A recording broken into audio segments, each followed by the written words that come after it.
हरियाणा के जनादेश ने देश को फिर चौंकाया है। लगातार तीसरी बार ऐसी ऐतिहासिक जीत की कल्पना शायद बीजेपी ने भी न की होगी। 2014 में 47 सीटें जीतने पर बीजेपी ने पहली बार हरियाणा में अकेले अपने दम पर सरकार बनाई थी। इस बार पार्टी वो आंकड़ा भी पार कर गई है। सतह पर जो माहौल था उसके आधार पर एग्जिट पोल से लेकर तमाम अनुमान कांग्रेस के पक्ष में थे, लेकिन बीजेपी ने चुपचाप धीरे धीरे माइक्रो मैनेजमेंट से मैदान मार लिया। उम्मीदवारों के चयन प्रचार से लेकर जातीय समीकरणों को लेकर पार्टी की रणनीति काम कर गई। अति विश्वास में रही कांग्रेस जातीय ध्रुवीकरण की दो-धारी तलवार का खुद शिकार हुई। कांग्रेस की हार ने साबित कर दिया कि केवल सत्ता विरोध के सहारे चुनावी नैया पार नहीं लगाई जा सकती। संगठन और जमीनी स्तर पर काम जरूरी है, एकजुटता जरूरी है। नतीजों ने साफ किया कि क्षेत्रीय दलों के लिए राज्य की सियासी जमीन अब शायद उपजाऊ नहीं रही है।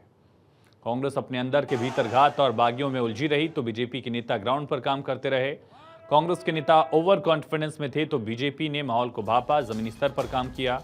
कांग्रेस ने हर मुद्दे का जवाब देने में कामयाबी हासिल की, दलित वोट बैंक को साधने में भी कोशिश की। नतीजा ये रहा कि बीजेपी इसमें भी कामयाब रही, क्योंकि कांग्रेस उस तरह से लामबंदी नहीं कर पाई। दलित वोटों के लिहाज से अगर देखा जाए तो दलित वोट हरियाणा में लगभग 22.5% है। इनमें वंचित दलितों की संख्या 14% और बाकी की संख्या लगभग 8.5% है। लेकिन 17 आरक्षित सीटें जो हैं उनमें बीजेपी ने 9 टिकट वंचित दलितों को दिए थे। अन्य दलितों का 8.5% वोट बीजेपी कांग्रेस समेत कई दलों में बटा, लेकिन वंचित दलितों का 14% वोट, जिसका बड़ा हिस्सा बीजेपी को मिला। 2019 के मुकाबले बीजेपी ने 3 सीटें ज्यादा जीती हैं, schedule caste reserve seats. Congress ने किसान, पहलवान, जवान, संविधान का जो नैरेटिव गढ़ा वो सतही तौर पर प्रभावी नजर आया, लेकिन कांग्रेस के काम नहीं आया। दरअसल इस नैरेटिव के सहारे अधिकतर जाट वोटों का ध्रुवीकरण कांग्रेस ने कर दिया, लेकिन जैसे जैसे ये आगे बढ़ता चला बीजेपी ने सियासी जंग को जाट बनाम गैर जाट बनाने में तब्दील कर दिया। कांग्रेस आम चुनाव में साथ आए दलित मतदाताओं का बिखराव रोक न सकी। मौन रहा गैर जाट मतदाता बीजेपी का भाग्य विधाता साबित हुआ और कांग्रेस अपने ही चक्रव्यूह में फंस गई। ओबीसी वोटर्स के लिहाज से भी अगर देखा जाए, कुल आबादी ओबीसी की हरियाणा में 44% है, बीजेपी ने टिकट दिए 19 और कुल ओबीसी जीते इसमें से 16 है। बीजेपी के ओबीसी जीते 13, 3 कांग्रेस के ओबीसी उम्मीदवार जीत कर आए। हरियाणा की राजनीति में पहली बार जीत की हैट्रिक लगाने में बीजेपी सरकार की नीतियों और संगठन की अहम भूमिका रही है। मुख्यमंत्री नायब सिंह सैनी ने अपने 56 दिनों के कार्यकाल में 126 फैसले लिए। ये वो फैसले थे जो किसानों, युवाओं और दलितों और पिछड़ों से जुड़े थे। मुख्यमंत्री नायब सैनी ने न केवल इन फैसलों को कैबिनेट से पास करवाया बल्कि तत्काल लागू भी कराया। इसका फायदा भी बीजेपी को मिला। इसके साथ संगठन ने भी माइक्रो मैनेजमेंट में बखूबी काम किया। बीजेपी शीर्ष नेतृत्व जब चुनाव प्रचार में जुटा था तो उसके प्रभारी बूथ मैनेजमेंट में जुटे रहे। अंतिम समय तक बीजेपी प्रभारी मतदाताओं को पोलिंग बूथ तक लाने में कामयाब रहे। साथ ही जिन लोगों के खिलाफ नाराजगी थी बीजेपी ने उन्हें भी अंतिम वक्त तक दूर रखा। इसमें कुछ हद तक मनोहर लाल का भी सहारा लिया गया। गैर जाट वोटों को लामबंद किया। टिकट वितरण में सोशल इंजीनियरिंग का ध्यान रखा। मनोहर लाल को हटाकर नायब सैनी को सीएम बनाया। माहौल इस तरह से बदला। नायब सैनी को सीएम बनाकर ओबीसी वोट बैंक को साधा। युवा चेहरा भी उनका आगे बढ़ाया। मोहनलाल बड़ौली को प्रदेश अध्यक्ष बनाकर ब्राह्मण वोटों को साधा। मतदान से एक हफ्ते पहले धुआंधार प्रचार किया। गृहमंत्री शाह ने 10, सीएम योगी ने खुद 14 रैलियां की। 22 स्टार प्रचारकों ने 155 से ज्यादा रैलियां, रोड शो और जनसभाएं की। दूसरे प्रदेश के विधायकों ने छोटी छोटी बैठकें की। विनेश फोगाट के मुद्दे पर बीजेपी नेता चुप रहे, उसका भी फायदा मिला। हरियाणा भी इन्होंने दलितों को, ओबीसी को भागीदारी देने से साफ इनकार कर दिया था। उन्होंने दलितों और पिछड़ों को भी अपमानित किया। कांग्रेस के शाही परिवार ने तो डंके की चोट पर कहा कि वो आरक्षण खत्म कर देंगे। दलित और पिछड़ों का आरक्षण छीनकर कांग्रेस अपने वोट बैंक में देना चाहती थी।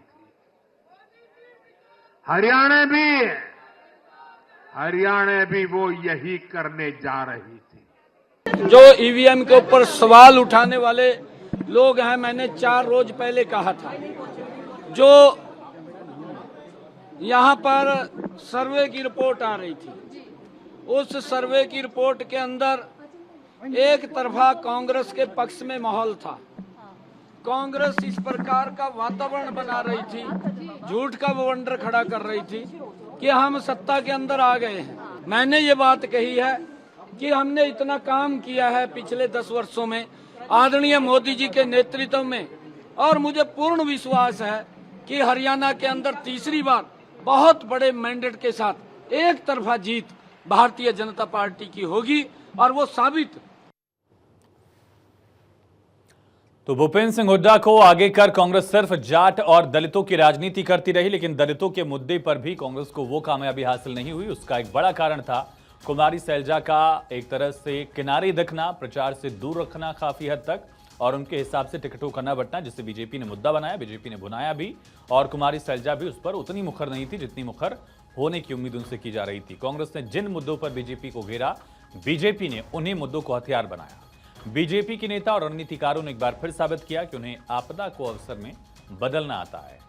दरअसल कांग्रेस ने चुनाव में 7 मुद्दों पर बीजेपी को घेरने की कोशिश की। बीजेपी ने उन्हीं 7 मुद्दों को हथियार बनाया। बिना खर्ची पर्ची यानी बिना भ्रष्टाचार के नौकरी देने के मुद्दे को भुनाया। 1 रैंक 1 पेंशन, अग्निवीरों को नौकरी का मुद्दा उठाया गया। 24 फसलों की एमएसपी पर खरीद का मुद्दा जो था, इसको लेकर लोगों के बीच गई बीजेपी। 1,20,000 अस्थायी कर्मचारियों को सेवानिवृत्ति तक नौकरी की गारंटी दी गई। दलितों के मुद्दे पर कुमारी सैलजा की उपेक्षा को भी भुनाया गया।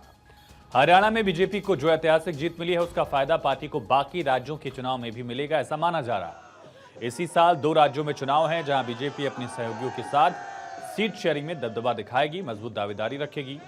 पार्टी कार्यकर्ता मजबूती के साथ चुनावी मैदान में उतरेंगे। अहम क्यों है ये जीत, ये भी समझिए। आगामी चुनाव में नए जोश के साथ पार्टी उतरेगी। इसी साल महाराष्ट्र और झारखंड में विधानसभा चुनाव होने हैं। महाराष्ट्र झारखंड में बूस्टर होगी हरियाणा की जीत। सीट शेयरिंग में बीजेपी का दबदबा दिखेगा। सहयोगियों के बीच अपनी मजबूत दावेदारी बीजेपी रख पाएगी सीट बार्गेनिंग में। दरअसल कांग्रेस में गुटबाजी इस कदर हावी है कि हरियाणा में संगठन तक नहीं बन पाया, जिसका असर यह हुआ कि बीजेपी ने कांग्रेस के खिलाफ जो मुद्दे बनाए, उनका जवाब कांग्रेस के बड़े नेताओं ने मंच से तो दिया, लेकिन जमीनी स्तर पर संगठन नहीं होने के चलते लोगों को मुद्दा समझ नहीं आया। अपने वोटर तक अपनी बात कांग्रेस पहुंचा नहीं पाई।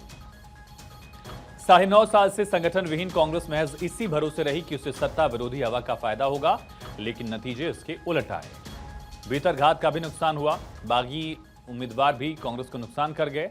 भूपेंद्र हुड्डा को फ्री हैंड देने का दांव उल्टा पड़ा। केवल जाट चेहरे को आगे करने से दूसरी बिरादरियों की नाराजगी भी बहुत ज्यादा बढ़ी। शीर्ष नेतृत्व शांत मतदाताओं के मूड को भाप नहीं पाया। नामांकन के अंतिम दिन तक पार्टी ने टिकट वितरण किया। सैलजा के प्रति जातिगत टिप्पणी का भी गलत संदेश गया। कुमारी सैलजा चुनाव के वक्त नाराज नजर आई, दूर थी प्रचार से काफी हद तक।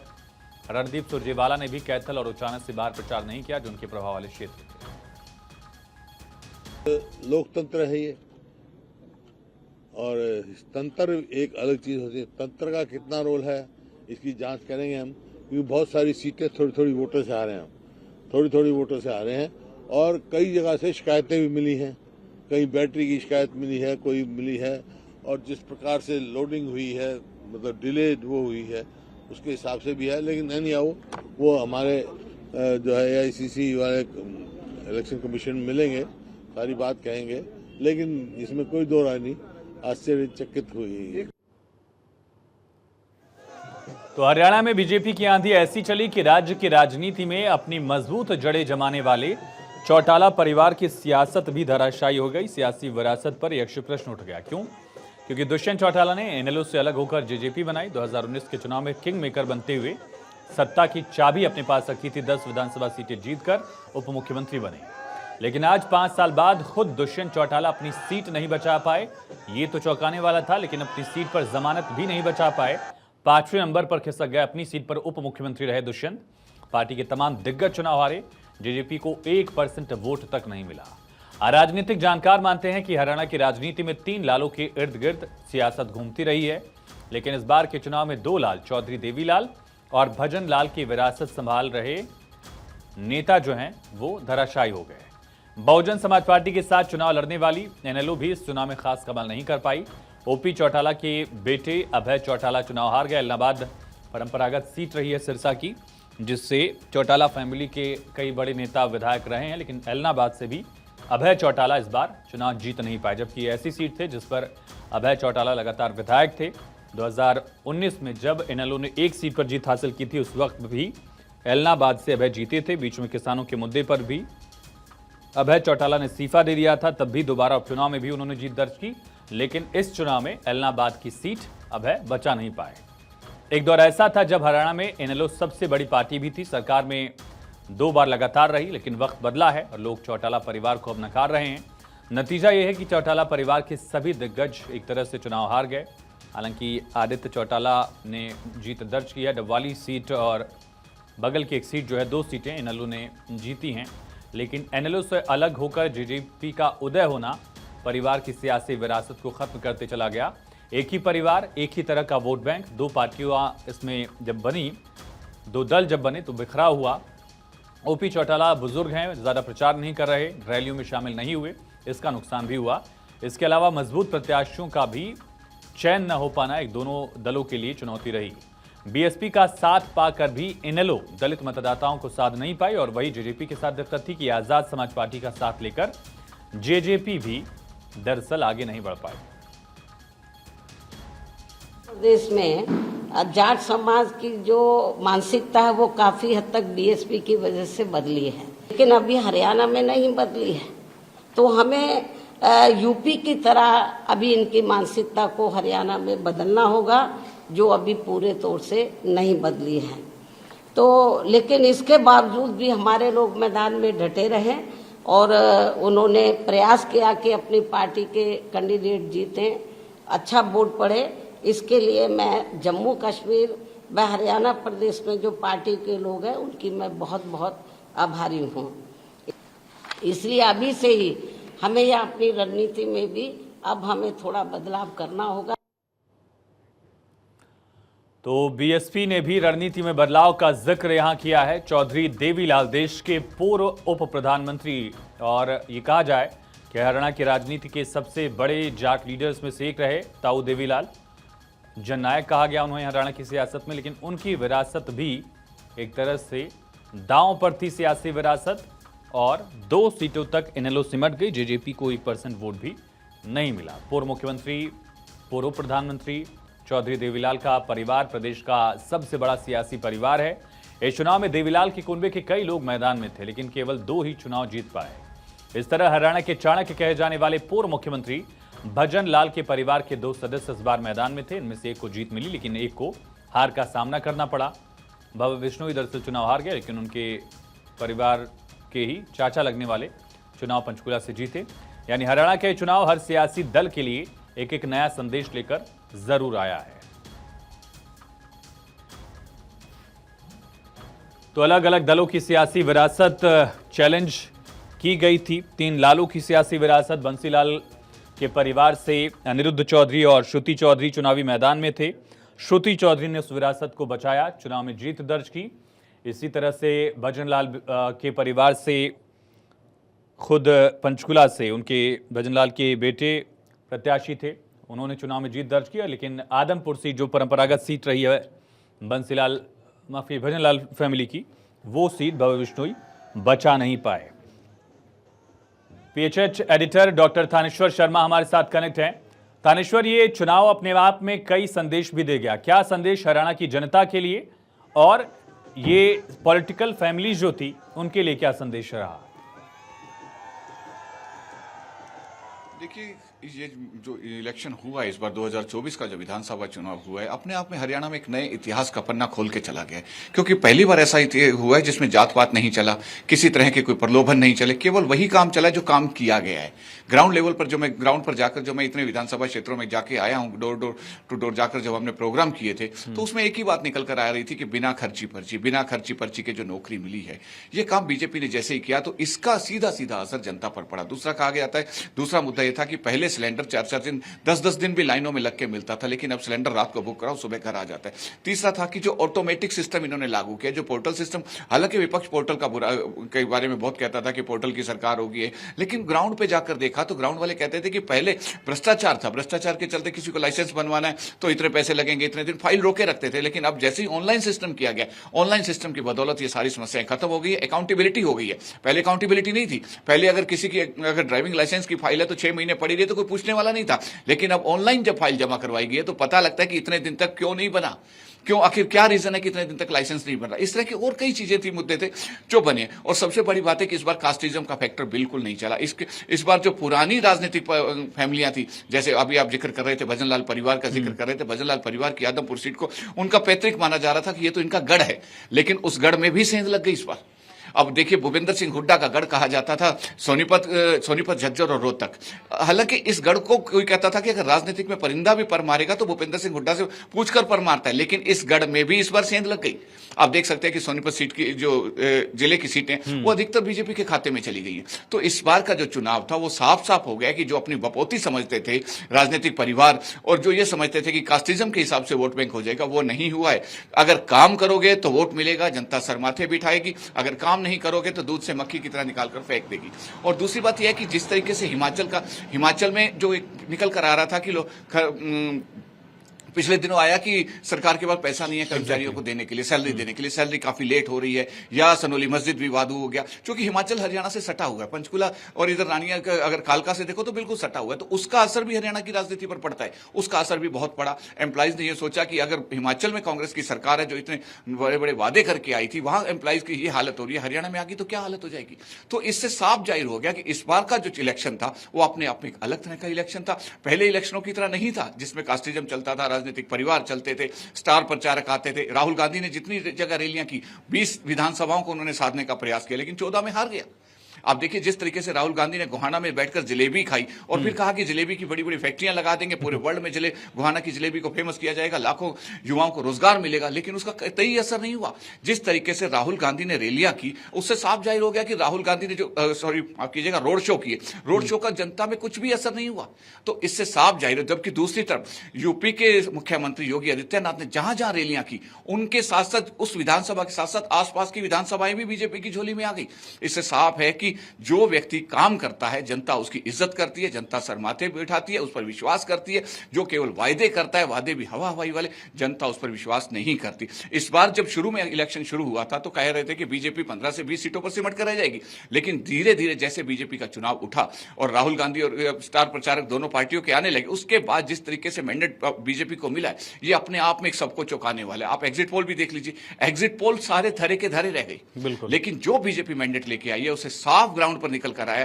काम करोगे तो इज्जत है, मान सम्मान है, क्योंकि अब जनता पढ़ लिख गई है। अब पहले जैसी जनता नहीं रही जिसे अनपढ़ है, या ठीक है कि हम कट्टर कांग्रेसी, हमारा खानदान कांग्रेसी है तो हम कांग्रेस को वोट देंगे, हमारा नॉन कांग्रेसी है तो हम नॉन कांग्रेस को वोट देंगे। अब पब्लिक जानती है, वो देखती है कि मेरा कैंडिडेट कौन है, उसके मुद्दे क्या हैं, क्या क्या उसके मैनिफेस्टो जो लाया उसमें क्या क्या वायदे कर रहा है, उन वायदों के हिसाब से जनता ने सारा वोट किया। तो उसी का नतीजा है कि जो बीजेपी को पूर्ण बहुमत मिला है। जी थानेश्वर, एक तरह से फ्रेंचाइजी जैसी कांग्रेस की पूरी संगठन हो गई थी हरियाणा में।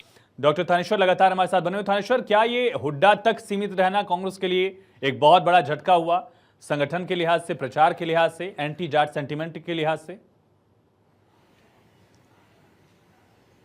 देखिए, बिल्कुल ठीक कहा आपने, क्योंकि इस बार का जो चुनाव था कांग्रेस को सीधा सीधा कहा जाए तो पिता पुत्र भूपेंद्र हुड्डा और उनके बेटे सांसद दीपेंद्र हुड्डा तक सिमट कर रह गया था। अगर मैं कहूं कि हरियाणा के जो दिग्गज नेता जिसमें रणदीप सुरजेवाला का नाम आता है और चौधरी बीरेंद्र सिंह डोमर खां जो सर छोटू राम के नाती हैं उनका नाम आता है, कुमारी शैलजा का नाम आता है, ये तीनों कहीं भी नजर नहीं आए थे। शैलजा ने तो एक बार जैसे ही कर्ण दलाल को टिकट दी थी, जो इसके भूपेंद्र सिंह हुड्डा के समधी हैं, फरीदाबाद से उन्हें टिकट दी गई, टिकट के बिना ही भूपेंद्र सिंह हुड्डा ने जाकर उनका नॉमिनेशन करवा दिया और उसके बाद उनके चुनाव कार्यालय का उद्घाटन भी करवा दिया। उसको लेकर कुमारी शैलजा तो देर रात जाकर सोनिया गांधी के सामने रिजाइन देने भी गई थी कि ऐसा जो कांग्रेस को अपनी बपोती बना लिया भूपेंद्र सिंह हुड्डा ने, मेरा दम घुट रहा है, मैं ऐसे में काम नहीं कर सकती। आप इससे अंदाजा लगा सकते हो कि कांग्रेस की अंतरकला कितने चरम पर थी। हालांकि राहुल गांधी ने आकर इसको मिटाने के लिए स्टेज पर भूपेंद्र हुड्डा और कुमारी शैलजा का हाथ मिलाने का काम किया, लेकिन ये उनके कहीं ना कहीं विपरीत जा पड़ा, क्योंकि जिस तरीके से हाथ मिलवाया तो जनता में यह मैसेज गया कि कहीं ना कहीं कुछ गड़बड़ थी, तभी राहुल गांधी ने इन दोनों का हाथ मिलवाया। दूसरी तरफ लास्ट टाइम पे अशोक तंवर का बीजेपी में कांग्रेस में शामिल होना, और कांग्रेस में शामिल हो गए तो लेकिन 2 घंटे पहले उसके बाद प्रचार थम गया था, उसका इतना असर नहीं हो पाया। तीसरा जो है कि जिस तरीके से रणदीप सिंह सुरजेवाला अपने बेटे को जिताने के लिए कैथल से बाहर कहीं प्रचार करने के लिए नहीं गए, वीरेंद्र सिंह डोमर की बात करूं जो, तो वो भी अपना उचाना कला से बाहर नहीं गए। तो ये जो कांग्रेस के दिग्गज नेता थे कहीं बाहर नहीं गए। और सबसे बड़ी बात है कि जो राहुल गांधी का टूर प्रोग्राम बनवाया गया था उनमें में भी उन्होंने 14 के करीब जनसभा रोड शो किए थे, उनमें से 12 रोड शो तो ऐसी जगह किए गए थे थे जिनमें ऑलरेडी कांग्रेस के विधायक हैं।